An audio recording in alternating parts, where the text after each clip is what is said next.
안녕하세요. 저는 서울의 30대 후반 여자입니다. 요즘 주변에 보면 난임으로 고생하시는 분들이 많더라고요. 저도 그중 하나였습니다. 이유도 모른 채 아기가 안 생겨서 고생했는데요. 지금은 아이가 생겼지만 어쩌면 임신보다 더 중요한 걸 알게 되었다는 생각이 들어요. 아직도 힘들어하실 분들에게 도움이 될까 싶어서 제 이야기를 보내봅니다. 제 이야기를 하려면 먼저 초등학교 때로 한참을 거슬러 올라가야 해요. 저는 부모님과 2살 터울의 남동생이 있는 평범한 가정에서 자랐어요. 저에게는 항상 옷을 만들어주는 인형들 말고도 친한 친구가 있었어요. 바로 이 이야기의 주인공이자 제 인생의 단짝인 혜주입니다. 혜주와는 초등학교 1학년 때 같은 반이 되면서 친해졌습니다. 제가 인형옷 만들기를 좋아한다는 걸 알고는 혜주는 자기도 인형에게 만들어줄 옷 그림을 매일 그린다면서 보내주겠다고 했죠. 우리는 금세 손발이 짝짝 맞았어요. 그 뒤로 혜주랑 저는 매일매일 붙어 다녔죠. 혜주는 엄마가 없었습니다. 아빠는 매일 술을 먹고 툭하면 집안 물건을 깨부셨고요. 한 번은 제가 피아노 학원에 갔다 오는데 혜주가 자기 집 앞에서 울고 있더군요. 얼른 가보니까 손에는 다리가 부러진 인형을 들고 있었어요. 저는 그대로 혜주 손을 잡고 저희 집으로 갔어요. 엄마, 혜주랑 나랑 밥 좀 주세요. 그때 제가 밥 달라던 목소리가 어찌나 우렁찼는지 혜주는 지금도 그 얘기를 할 정도예요. 밥 달라고 하는 목소리가 무슨 개선장군처럼 위풍당당하기 짝이 없지 뭐야? 나는 창피하기도 하고 민망하기도 하고 그랬는데 노을이가 하도 당당하게 소리를 치니까 나도 같이 어깨가 펴지더라니까. 그때 알았지. 밥 달라고 할 때는 노을이처럼 당당하게 하는 거라는 걸. 하지만 혜주가 당당하게 자기 몫을 찾기까지는 시간이 좀 걸렸어요. 저는 혜주를 그 애가 겪어야 했던 삶이 어떤 건지를 알기엔 어렸죠. 혜준의 아빠는 하루가 멀다 하고 술을 먹고 들어와 집안을 난장판을 만들었고 혜주 얼굴이나 팔에 상처가 생기는 날이 많았습니다. 그때마다 저는 혜주를 집으로 데려갔습니다. 저희 집에서 같이 밥을 먹고 숙제도 같이 하고 아예 잠도 자고 가곤 했죠. 부모님은 혜준의 사정이 딱하다는 걸 알고 언제든지 집에 와도 좋다고 말씀해 주셨습니다.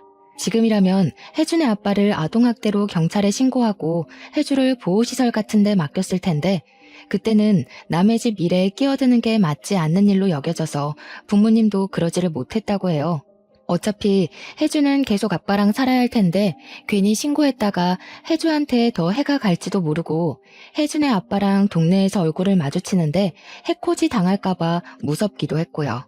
그래도 부모님은 저랑 동생을 놀이동산에 데려갈 때 혜주도 같이 데려가 주셨어요. 혜주랑 제 동생이랑 저랑 셋이서 미키마우스 머리띠를 하고 입가에 아이스크림을 잔뜩 묻힌 채로 찍힌 사진을 보면 지금도 웃음이 나온답니다.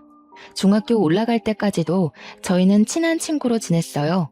그런데 중학교 2학년이 되면서부터 혜주에게는 담배를 피우는 친구들이 생겼죠. 집이 안식처가 되지 못하는 혜주에게는 그 애들처럼 자기 마음을 알아주는 친구가 없었겠죠. 그리고 중학교 3학년 때 매일 술만 먹던 혜준의 아빠가 돌아가셨어요. 혜준은 장례식장에 덩그러니 혼자 앉아 있었어요. 저는 그런 혜주 손을 잡고 울었어요. 한편으론 다행이란 생각도 들었습니다. 그렇게 혜주는 할머니랑 살게 되었어요.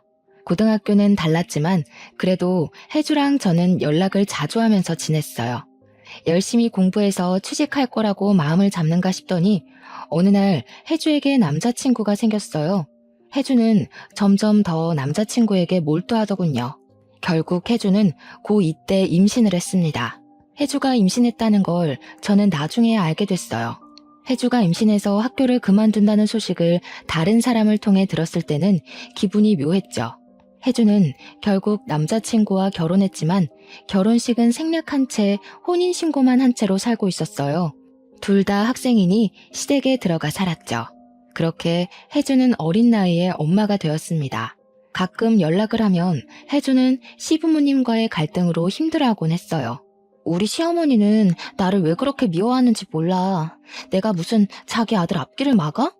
밤새 아기 데리고 애쓰다가 겨우 잠들면 아침부터 들이닥쳐서 방꼬리 이게 뭐냐, 젖병 소독도 안 하고 엄마 맞냐 이러면서 난리를 친다니까. 아, 진짜 내가 이 집에서 살다간 내 명예 못 살지. 시어머니가 자기더러 아들 앞길 막은 년이라면서 사사건건 간섭을 한다는 거였어요. 우리 시어머니 또 아침부터 들이닥쳐서 난리쳤어. 안 그래도 힘들어 죽겠는데. 진짜 하루라도 마음 편히 자고 마음 편히 밥 좀 먹었으면 소원이 없겠다. 애 가지고 결혼한 게 죄다 죄. 어제는 또 우리 남편이 뭐라 그러는지 알아? 나더러 관리 좀 하란다. 참, 내가 누구 때문에 이러고 사는데. 아, 그랬구나. 혜주야, 근데 미안한데 내가 지금 동아리 모임이 있어서 가봐야 할 것 같아. 오늘 선배들이랑 다 같이 만나는 날이거든. 아이고, 뭐 이렇게 바쁜지 모르겠네. 아, 선배님 안녕하세요. 저도 지금 가보려고요. 힘든 마음을 털어놓을 대상이 없던 혜주는 저한테 종종 연락을 했지만 MT의 동아리 활동 등으로 바빴던 저는 혜주의 이야기를 들어주지 못했어요. 고부 갈등이란 게 새내기 대학생이었던 저한테는 너무 아득한 일이었죠. 노우라, 나 왜 이렇게 가슴이 답답한지 모르겠어. 숨이 잘 안 쉬어져. 밤늦게 미안한데 이런 말할 사람이 너밖에 없어. 술 마셔도 속에 뭐가 얹혀있는 것 같고. 저기 혜주야, 진짜 미안한데 내가 지금 내일 시험이랑 발표가 있어가지고 너무 바쁘거든. 오늘 밤 꼬박 세워야 해서 나중에 통화하면 안 될까? 아니 내가 이번 주 지나고 전화할게. 저는 다음 주에도 혜주에게 전화하지 못했습니다. 졸업 준비에 대학원 준비에 정신이 없었거든요. 혜주랑 만났을 때도 그다지 공감대가 없다는 걸 느끼곤 했던 탓도 있었을 거예요. 그렇게 혜주와 저의 삶은 하늘과 땅만큼 멀어져 있었습니다. 혜주가 시댁 식구들과 복닥거리며 사는 동안 저는 대학원을 졸업하고 의류회사에 취직을 했어요. 대학원에서 만난 남자친구랑 같이 살다가 33살에 결혼도 했습니다. 혜주보다 15년은 늦게 결혼했네요. 그때까지만 해도 아기를 가지는 건 사정 때문에 미룬 거였지 이렇게 어려운 일이 될 거라곤 상상하지 못했습니다. 결혼식 당일은 정말 정신이 없더군요. 한 사람 한 사람 일일이 신경 쓰는 게 보통 일이 아니더라고요. 혜주는 금방 사라져버렸어요. 신부 대기실에 온 혜주를 보고 반갑게 인사를 했지만 다른 손님이 와서 인사하는 사이에 혜주가 사라져 대화도 제대로 못 나눴죠. 결혼식이 끝나고 한숨 돌리게 되어서야 혜주 생각이 났습니다. 혜주한테 신경을 못 써준 게 미안하단 생각이 그제야 들었습니다. 그렇게 생각하고도 제 삶이 바빠서 연락도 못하고 지내고 있었는데 얼마 후 혜준의 할머니가 돌아가셨다는 소식을 들었어요. 저는 부랴부랴 일을 마치고 장례식장으로 갔죠. 싸늘한 기운까지 도는 장례식장에 혜주는 또 혼자 앉아있더군요. 눈물 자국이 말라버린 얼굴은 반쪽이 되어 있었고요. 할머니가 계속 전화하셨는데 내가 못 받았어. 그냥 사는 게 너무 힘들어서 할머니가 아픈데 한번 가보지도 못하고 하은이는 내 얼굴 제대로 보려고 하지도 않고 남편은 집에 들어오지도 않고 내가 할머니한테 얼마나 잘못했는지 그게 이제야 생각이 났다. 노우라, 나 어떡하니? 저는 그 자리에서 혜주를 끌어안고 같이 울었습니다. 그날 장례식장에서 혜주랑 밤을 새우며 이런저런 얘기를 나눴어요. 얘기를 들어보니 상황이 더 안 좋더군요. 혜주 딸 하은이는 스트레스 때문인지 어릴 때부터 실어증이 있었는데 여러모로 치료를 받아봤지만 잘 고치지 못했다고 했어요. 혜주는 하은이가 그렇게 된 게 자기가 너무 모자라서 시어머니랑 남편이랑 다투고 애한테 화도 많이 내서 그런 것 같다면서 울었죠. 그리고 설상가상으로 혜주 남편은 1년 전부터 집에 잘 들어오지도 않는다고 했습니다. 핸드폰에 그 여자랑 다정하게 톡 주고받은 게 그대로 있더라고. 내가 얼마나 만만한지 내 눈치를 보지도 않는 거야. 시어머니는 나한테 애망친 년이라고 하더니 이젠 남편 밖으로 돌게 한 년이라고 욕을 해. 뭐가 어디서부터 잘못된 건지 이젠 뭘 해도 흥미도 안 생기고 사람들 만나는 것도 싫고 다 귀찮게 느껴져. 노우라, 진짜 이게 다 내 잘못일까? 이씨, 그게 왜 네 잘못이야. 남편이 바람난 게 마누라 탓이라는 사람이 제일 이상한 거 아니야? 애는 같이 낳아서 같이 키운 건데 왜 항상 모든 걸 네 탓으로 돌리냐고. 네 시어머니 뭐 어떻게 된 거 아니야? 그런 말 듣지 마. 네 잘못 아니야. 네가 다 잘하진 않았어도 네가 자책할 일은 아니라고. 그 주 주말에 저는 당장 혜주가 살고 있는 집에 가봤습니다. 그동안 혜주가 얼마나 힘들었는지 더 느껴지더군요. 그동안 얘기할 데도 없이 얼마나 힘들었어. 얘기할 사람이라고는 나밖에 없는 거 아는데. 그냥 이제는 관심사도 안 맞고 대화가 안 통한다고. 나 사는 것도 바쁘다는 핑계로 너한테 신경 못 써줘서 미안해. 저는 대학 선배의 지인 중 언어 치료하는 분이 있어서 하은이가 언어 치료를 받을 수 있게 치료사를 알아봐 줬습니다. 하도 속이 상해서 치료비도 제가 다 내버렸어요. 그냥 그렇게라도 안 하면 자신한테 화가 날 것 같았거든요. 의욕이 없는 혜주를 위해 치료비 감면받는 방법까지 알아봐 줬습니다. 혜주야, 네 남편 말이야. 아무리 생각해도 헤어지는 게 나을 것 같아. 너한테 손까지 댔다며. 그런 아빠 있어봤자 하은이한테도 도움이 안 될 거야. 이혼하면 혼자가 된다고 너는 자꾸 그러지만 그 사람 이제 네 옆에 있는 사람 아니야. 그리고 네가 왜 혼자야? 너한테는 하은이가 있고 나도 있는데. 저는 남편과 헤어지라는 말을 어렵게 꺼냈죠. 혜주는 남편과 시댁을 그렇게 욕하면서도 이혼하면 죽는 것처럼 생각했거든요. 제 말을 들은 혜주는 제 앞에서 한참을 울었습니다. 그러고는 알겠다고 고개를 끄덕이더군요. 바람난 혜주 남편은 옳다구나 하고 헤어져 주겠다고 하더군요. 그런데 혜주가 배우자 귀책으로 소송을 걸자 혜주는 또 못살게 굴었습니다. 소송 취하를 안 하면 혜주랑 하은이를 가만 안 두겠다나요? 위자료 줄 돈이 없으니 배째라고도 했다는 겁니다. 그 사람 화나면 나한테 손찌검까지 했는데 그러다가 하은이한테까지 해코지하면 어쩌지? 아빠한테 괴롭힘 당하는 거 하은이에게는 절대로 겪게 하고 싶지 않은데. 나 너무 무서워, 노우라. 그냥 이혼하지 말고 사는 게 낫지 않을까? 하은이한테 어떻게 설명해야 할지도 모르겠고 거기서 더 상처받으면 어떡해? 이혼 안 한다고 해결되는 문제가 아닌 것 같아, 혜주야. 아이 가지고 협박까지 하는 사람인데 그런 사람 아빠라고 있어봤자 애한테 좋을 거 하나도 없지 않을까? 지금까지 괴롭힘 당한 걸로 충분한데 또 버틴다고? 하은이가 정말 그런 걸 원할까?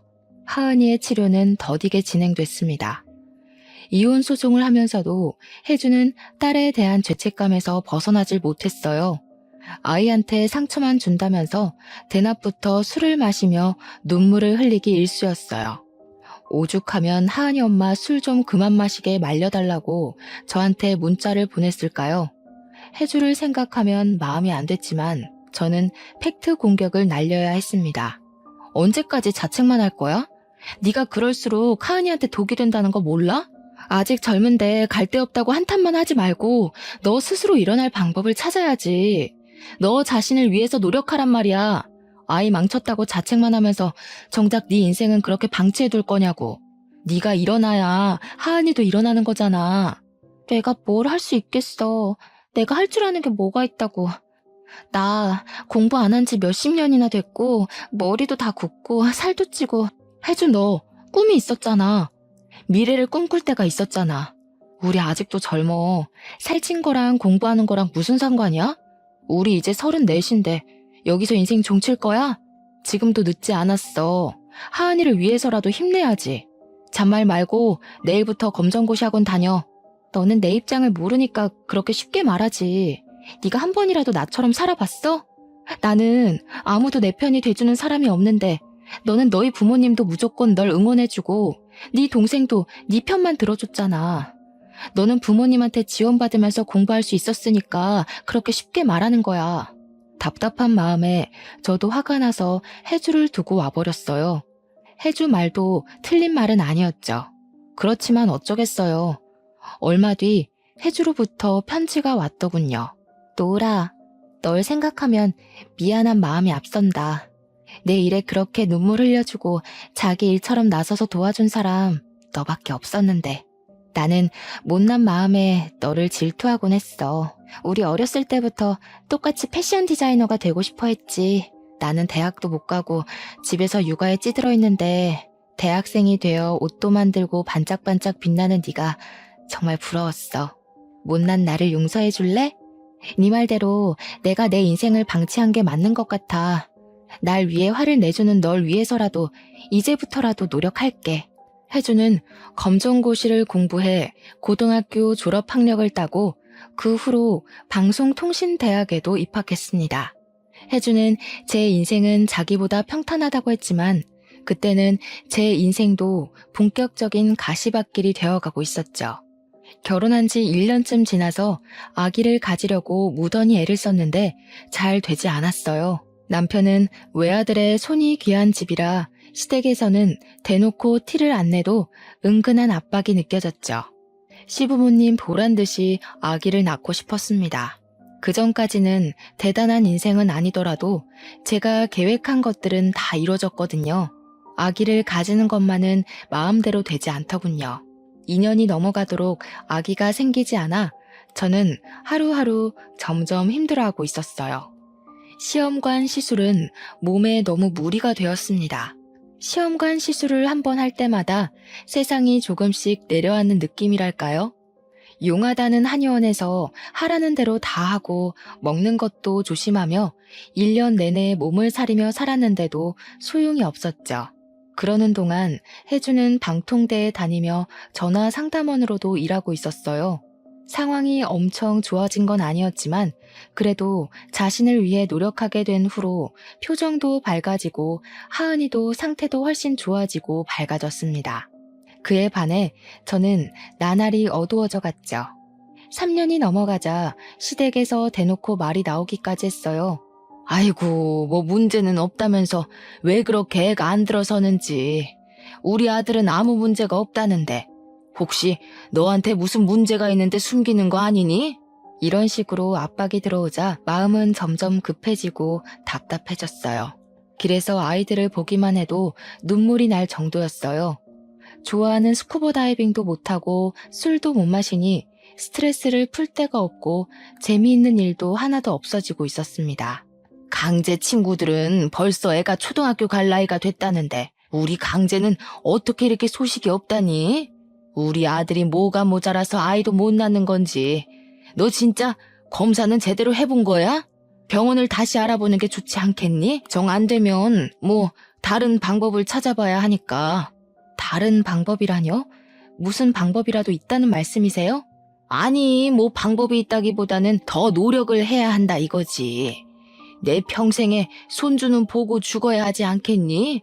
요즘 난임이 그렇게 흔하다는데 인스턴트 식품 많이 먹고 컴퓨터 많이 하고 그래서 그런 거 아니니?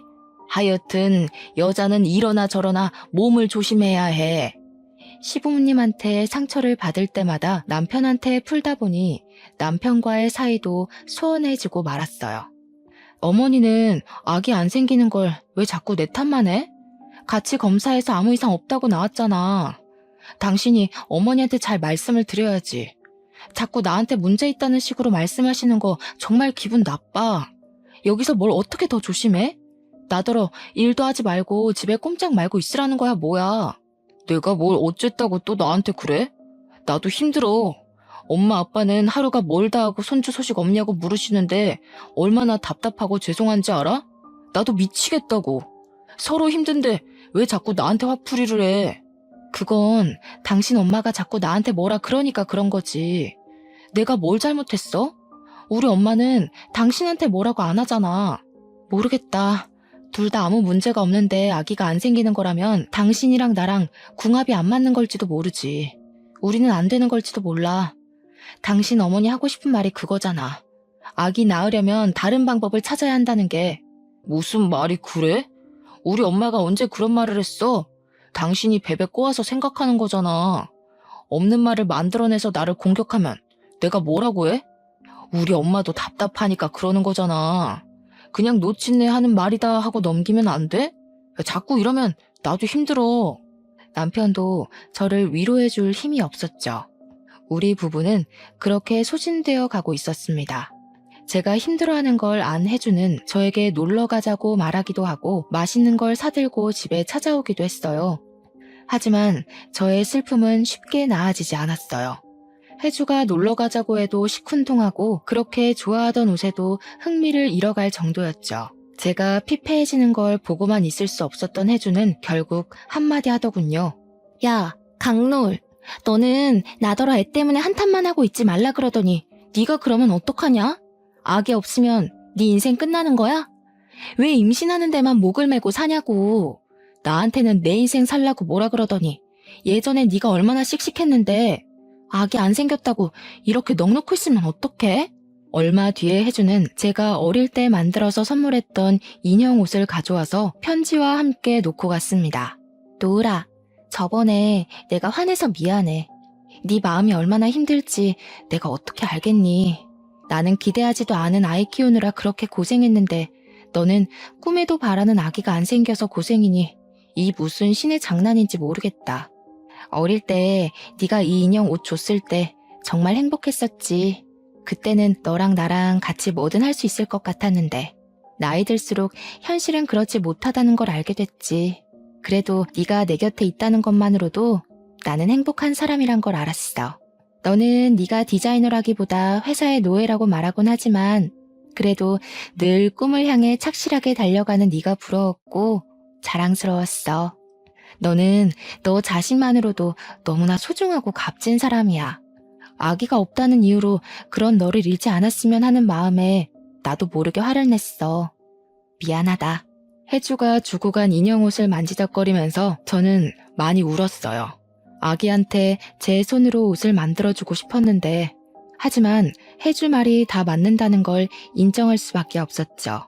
그 후 저는 내가 어떤 삶을 살고 싶었는지 다시 생각해 보았습니다. 아기의 정신이 팔려서 생각지 못했던 제가 하고 싶었던 것들이 생각나더군요. 저는 평소에 생각했던 디자인들을 그리기 시작했어요. 어쩌다가 그걸 쇼핑몰을 하던 선배에게 보여줬더니 선배가 바로 자기 쇼핑몰에서 팔아보면 어떻겠냐고 하지 않겠어요? 선배네 쇼핑몰은 떼어다 파는 옷도 팔았지만 선배가 직접 디자인해서 제작한 옷도 팔고 있었거든요.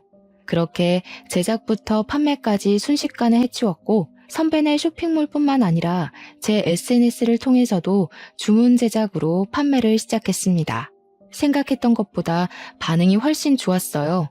주문 제작으로 들어오는 물량이 많아서 회사를 그만둬야 하나 고민해야 할 정도였죠. 무엇보다 제가 성취감을 느끼고 저 자신에 대해 긍정적인 느낌을 받게 되었다는 것이 중요한 일이었어요. 혜주도 방통대를 졸업하고 쇼핑몰을 열었습니다. 혜주가 아이를 키우면서 느꼈던 점들을 반영해 아기 엄마에게 필요한 것들을 파는 쇼핑몰이었어요. 한창 꿈 많을 나이에 온통 눈앞에는 해결해야 할 문제였던 혜주의 육아 경험이 빛을 발했는지 다행히 장사가 괜찮게 되었죠. 혜주 딸 하은이도 언어치료 효과가 나타나서 처음 보는 사람은 실어증이었다는 걸 모를 정도였죠. 거의 일이 잘 풀리니까 자연히 저와 남편과의 사이도 좋아졌습니다. 제 상태가 좋아지니까 별것도 아닌 걸 가지고 싸웠다는 걸 깨달았고 남편한테 화를 낸 게 미안해지더군요. 제가 미안해하니까 남편은 더 미안해하고 서로 더 조심하고 배려하다 보니 오히려 전보다도 사이가 좋아졌죠. 마음이 편해진 남편이 시부모님에게 잘 얘기했는지 시부모님도 사과를 하더군요. 우리가 너무 욕심을 냈나 보다. 노을이 너도 힘들었을 텐데 네 탓이 아니었는데 일부러 안 낳는 것도 아니었잖니. 나이는 찼는데 아기는 안 들어서니 답답한 마음에 그랬구나. 내가 생각이 짧았다. 아니에요, 어머니. 어머니도 답답하셔서 그러신 거잖아요. 그게 강제가 힘들어하는 걸 보니까 괜히 너를 미워하고 그랬던 것 같아. 그러면 안 되는 건데. 아기도 중요하지만 너희들도 중요하잖니. 정 아기가 안 생기면 입양하는 건 어떠니? 내 친구 아들 부부도 입양했는데 그 아이가 그렇게 이쁠 수 없다고 그러더라고. 사실 입양 생각을 안 해본 건 아니었어요. 몸에는 문제가 없다고 하니 우선 입양을 해서 키우면서 임신은 천천히 시도해보는 것도 괜찮지 않을까도 생각해봤죠. 하지만 입양이라는 게 저희 부부에게나 데려올 아이에게나 쉬운 일이 아니잖아요. 어렵게 입양을 결정했는데 혹시나 갑자기 아이가 생기면 어떻게 감당하나 싶었던 거였죠. 혜주에게 그 얘기를 했더니 혜주가 자기만 믿으라고 큰 소리를 치는 게 아니겠어요? 개집애가 무슨 걱정이 그렇게 많아? 그렇게 걱정만 하다가 대체 애는 언제 키우려 그래? 자고로 애는 얼떨결에 키워야 한단 말 못 들어봤어? 정 안 되면 내가 같이 키워줄 테니까 걱정하지 마. 걱정하지 말고 너 하고 싶은 대로 해. 우리 하은이도 이제 다 나아서 제법 엄마를 도와주는데 노을이 이모 일이라면 걔가 먼저 발벗고 나설걸? 참네. 뭘 믿고 그렇게 큰 소리를 치냐? 네가 내 아기를 어떻게 같이 키워줘. 말은 고마운데 혜주야. 아무리 그래도 그건 너무 같다. 얘 봐라. 왜 못 키워줘? 야, 솔직히 말해서 네 나이에 애 키우는 게 쉬운 건 아니잖아. 입양 아니더라도 애 낳으면 내가 도와주려고 했어. 이래봬도 난 경험자잖아. 애 키우는데 경험이 얼마나 중요한데? 네가 나보다 공부는 더 했는지 몰라도 애 키우는 건 내가 한 수이라 이거야. 누굴 닮아서 그렇게 큰 소리를 치나 했는데 아니나 다를까 혜주는 얼마 뒤 저희 집 바로 근처로 이사를 오지 않았겠어요? 어떻게 여기로 이사 올 생각을 했어? 진짜 아기 키워주려고 이사까지 온 거야? 하은이 학교는 어쩌고? 이사할 때가 됐으니까 겸사겸사 온 거지. 하은이도 이제 놀리는 애들 없는 데서 새로 시작하는 게 어떠냐고 했더니 좋다고 했어. 하은이도 나도 마음 잡고 한번 새롭게 살아보자 이거지. 우리 사무실하고도 가깝고 잘 됐지 뭐. 혜주가 그렇게까지 응원해주는데 더 망설일 수는 없었어요. 등 떠밀리는 꼴이었지만 기분이 나쁘지는 않았답니다. 이삿짐을 풀자마자 저랑 남편, 혜주랑 혜주 딸까지 다 같이 근처 보육원으로 봉사활동을 갔습니다. 마음 편하게 먹으라고 혜주가 강요하다시피 말하는 바람에 정말 그냥 아이들이랑 논다는 기분으로 다녔어요. 물론 쉽지는 않았습니다. 마음의 상처들을 꼭 붙들고 있는 아이들이었으니까요. 우리를 받아들이는가 싶다가도 밀어내는 아이들을 보며 힘들기도 많이 힘들었지만 참 많은 걸 느꼈어요.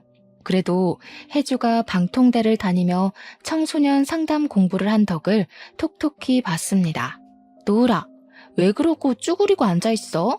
뭐 힘든 일 있어? 애들이 말을 안 들어서 그래? 애들은 원래 말을 안 듣는 거야. 너무 상심하지 마. 아, 그런 거였냐? 내가 몰랐네. 그냥 애들이 마음을 안 열어주는 걸 보는 게 매번 힘들기는 해.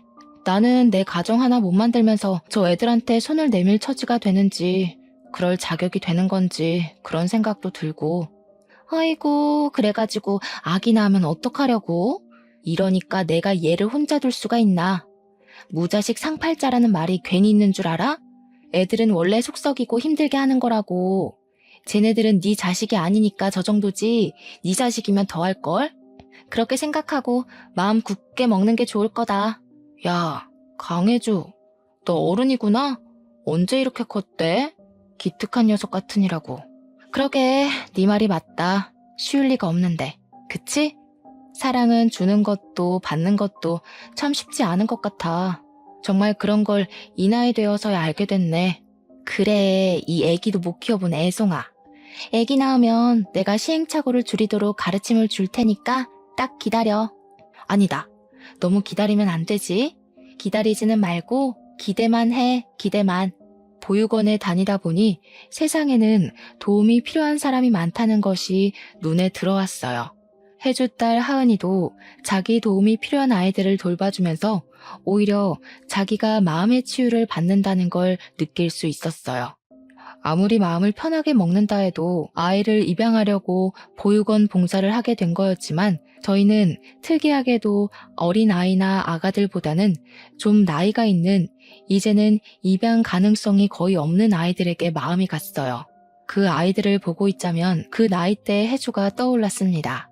질풍노도의 시기를 겪고 있는 10대 아이들은 누군가의 절대적인 지지와 사랑이 필요하죠. 아이들의 이야기를 들어주고 같이 나들이도 나가며 아이들과 조금씩 가까워졌어요.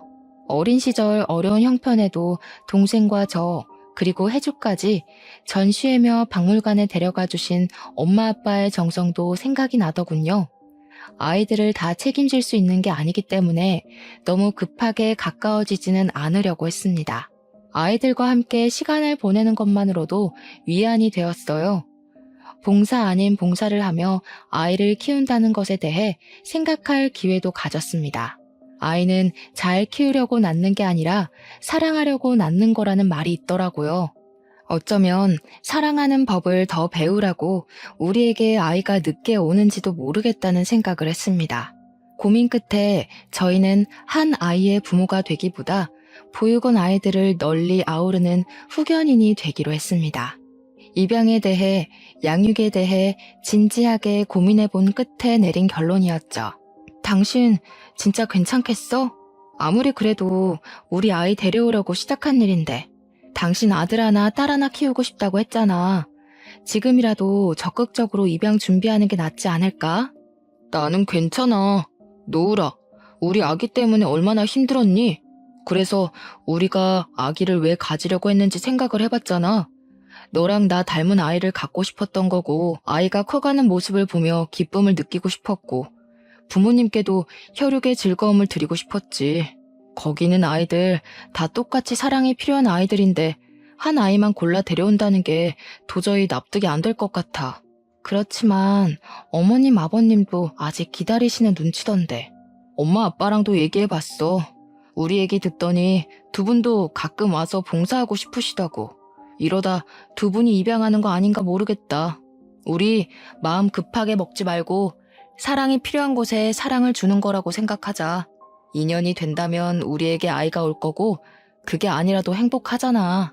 제 남편이랑 저도 아직 30대 중반이었지만 젊기 때문에 아이들과 더 가까워질 수 있었어요. 저는 주문 제작 받던 옷이 잘 팔려서 결국 회사를 그만두고 저만의 브랜드를 론칭하게 되었어요. 저는 보육원 아이들에게 제가 만든 옷을 하나씩 선물하기 시작했습니다.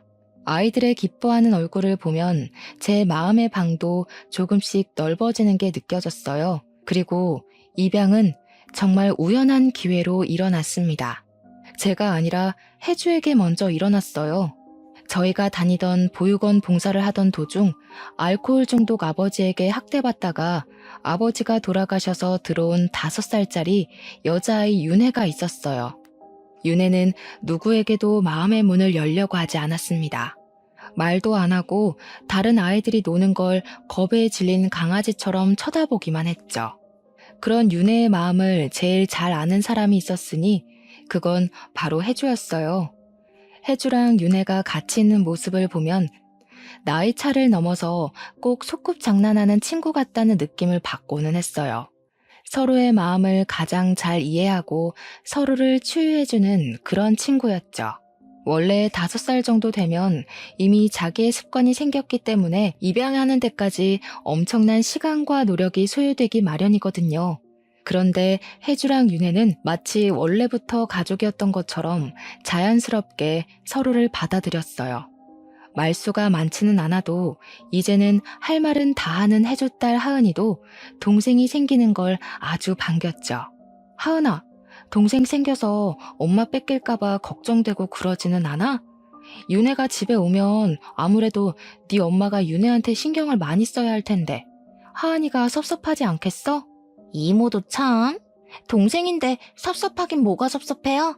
윤혜가 얼마나 귀여운데. 저번에 데려다가 자니까 외롭지도 않고 얼마나 좋았는지 알아요? 우리 집은 항상 허전했는데 윤혜가 오니까 뭔가 따뜻해지는 것 같던걸? 그리고 나도 고등학생인데 동생 질투나 할까봐? 노을이 이모는 동생한테 질투했어? 그러니? 이모는 약간 질투했던 것 같기도 하고. 사실 내 동생도 귀여웠어. 얄미울 때도 있지만 혼자서 컸다고 생각하면 되게 외로웠을 것 같아. 가끔은 미울 때도 있지만 그래도 다들 곁에 있어줘서 외롭지 않았지. 하은이는 요즘 수아랑 친하게 지내는 것 같더라. 아, 맞아. 요즘 수아랑 얘기하는 게 제일 재밌어. 수아도 나처럼 어렸을 때 사람들하고 말하는 게 무서웠대. 그런데 지금은 말이 너무 많아서 문제라니까.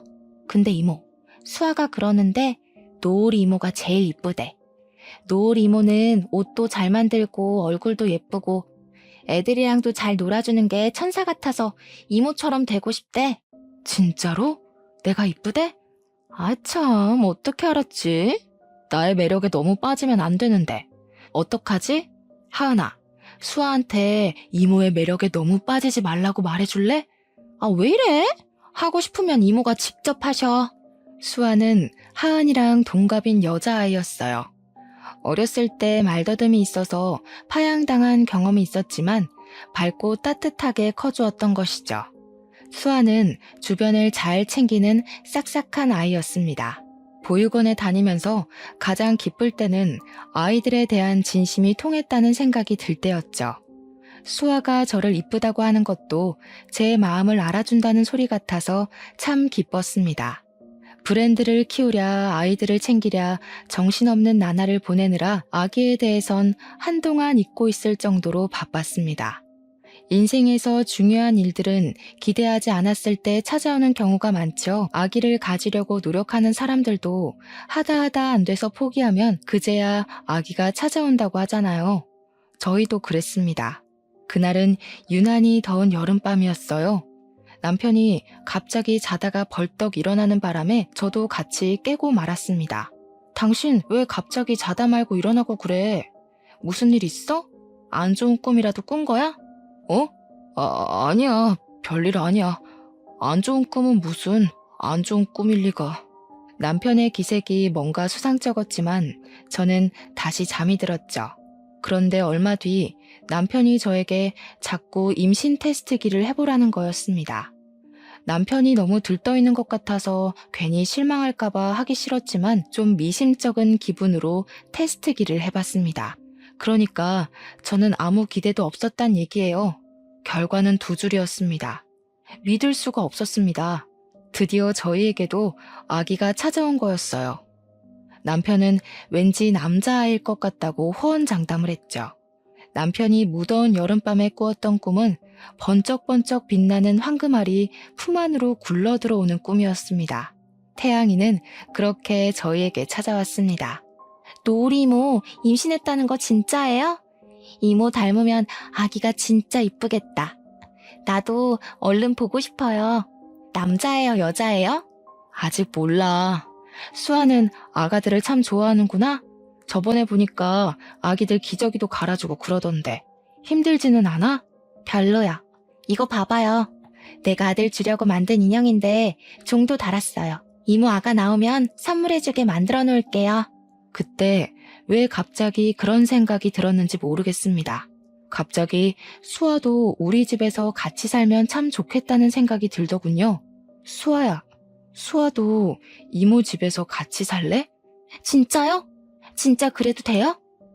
그런데 이모가 아기 낳으면 신경을 못 써줄 것 같아서 그게 좀 걱정이네. 아가가 좀 크고 좀 있다가 보호 종료되면 수아도 나가서 집 구해야 하잖아. 그때 오는 것도 괜찮을 것 같아. 물론 지금 와도 되지만 어쨌든 수아가 진짜 독립할 힘이 생길 때까지 이모 집에 와서 사는 건 어떨까? 이모가 아저씨랑 잘 얘기해 볼게. 수아는 눈물까지 글썽이면서 기뻐했어요. 그렇게 좋아하는 걸 왜 진작 말해주지 못했나 싶어서 저도 눈가가 촉촉해졌습니다. 순서가 뒤바뀌었지만 남편에게 수아랑 같이 살면 어떠냐고 물었더니 남편은 조금도 망설이지 않고 좋다고 하더군요. 이모, 제가 생각해봤는데요. 지금 제가 가면 애들이 너무 섭섭해할 것 같아요. 어차피 얼마 남지도 않았는데 이모 말대로 퇴소하면 이모랑 같이 살게요. 그렇게 말했지만 수아는 그 후로 저희 집에 자주 왔습니다. 제가 태양이를 낳을 때는 병원에 와서 자기 일처럼 두 손을 꼭 모으고 기도를 했다고 하더군요. 아가 손이 너무 예뻐요. 어쩜 이렇게 조그맣고 이쁘지? 아가 손이 이모랑 닮았어요. 수아야, 우리 집에 온다고 해줘서 고마워. 네가 있다고 생각하는 것만으로도 엄청 든든한 거 있지? 더 빨리 데려올 수 있었으면 좋았을 텐데. 그래도 혼자서도 이렇게 좋은 아이로 자라줘서 이모가 진짜 뭐라고 감사해야 할지 모르겠어. 네? 입양 간다고 하면 다들 양부모님한테 감사하라고 그런다던데. 왜 이모가 고마워요? 입양 간 애들 말 들어보면 막 주변에서 귀에 못이 박히게 듣는데요. 나중에 효도하라고. 뭐 제가 고맙죠. 누가 이렇게 큰애를 받아줘요? 이모랑 아저씨가 천사인 거지. 아니야. 사람들이 몰라서 그래. 다 커서 와주는데 우리가 고마운 거지. 너랑 나는 다른 집들처럼 서로 부딪히는 부분도 별로 없잖아. 앞으로 더 지내봐야겠지만 나는 네가 내 딸 같기도 하고 동생 같기도 하고 어쩔 때는 언니 같기도 하고 그래. 네가 우리 가족이 되어준다니까 엄청 좋은 선물을 받은 느낌이야. 돈 주고는 절대 살 수 없는 그런 선물. 여보, 밖에서 아주머니들 하는 소리 들으니까 수아가 딸인지 동생인지 자기들끼리 의견이 분분하던데 뭐 저렇게 큰 딸이 있겠냐고. 근데 동생이라기엔 또 너무 어린 것 같으니까 친척일 거면서들. 근데 둘이 닮긴 닮았나 봐. 어쨌든 가족인 줄 아는 거 보니까. 어떡해? 내가 해명을 좀 해줘야 되나? 아이고 참. 남의 일에 왜 그리들 관심이 많은지 모르겠네. 동생이면 어떻고 딸이면 또 어때서? 신경들 끄라고 말해줘 수아야. 괜히 신경 쓰지 마. 남들이 하는 얘기는 아무 신경 쓸 필요 없어. 우리가 가족이라는 게 중요한 거야. 에이 참. 그렇게 궁금하면 말해드려야지. 입양한 딸내미예요. 여기 이분들이 저 입양해 주셨어요. 아이고 귀 따가워라. 누구 목소리가 밖에서 이렇게 쩌렁쩌렁 들리나 했더니 수아였구나. 수아가 누구 닮아서 목소리 큰가 했더니 노을이 닮아서 그런 거구만. 누가 예비 모녀 사이 아니랄까봐. 그래, 수아 너 목소리 좀 죽여야겠더라. 내가 전부터 말했잖아. 아니 이것들이 누구 딸더러 시끄럽다고 야단인 거야? 혜주 너도 만만치 않거든? 얼마 뒤에는 혜주의 결혼식이 있었습니다. 혜주가 일하면서 알게 된 사람과 재혼을 하게 됐거든요. 하은이랑 저 그리고 수아가 들러리를 섰습니다. 저는 축사도 했어요. 사랑하는 혜주의 결혼식을 축하하며. 네가 내 옆에 있어줘서 얼마나 다행이었는지 몰라. 이제는 네 곁에 든든한 버팀목이 또 생겼네. 네 덕분에 보육원 봉사를 다니게 됐고 우리는 우리 자신보다 더 귀한 아이들이라는 선물도 받았지. 다 네 덕분이야. 너랑 서로 도우며 일어날 수 있어서 얼마나 감사한지 몰라. 내 인생은 너라는 사람의 세계만큼 넓어지고 밝아졌어. 이제 네 인생의 동반자와 함께 힘든 일들은 훌훌 털어버리고 더 행복해지길 기도할게. 사랑하는 친구 노우리가. 제 이야기는 여기까지입니다. 혜주랑 딸 하은이랑 제 딸 수아는 각각 대학생이 되어서 열심히 공부하고 있습니다. 윤혜랑 태양이도 씩씩하게 자라고 있고요. 주변에 보면 임신이 안 되어서 힘들어하는 분들이 참 많더라고요. 아무래도 아기는 제가 오고 싶을 때 오는 게 아닌가 싶어요. 조금만 힘을 빼고 우리의 사랑이 필요한 곳에 눈을 돌려보는 건 어떨까요? 제 이야기 들어주셔서 감사하고 여러분 모두 추운 겨울을 따뜻하게 이겨내시길 바라보겠습니다.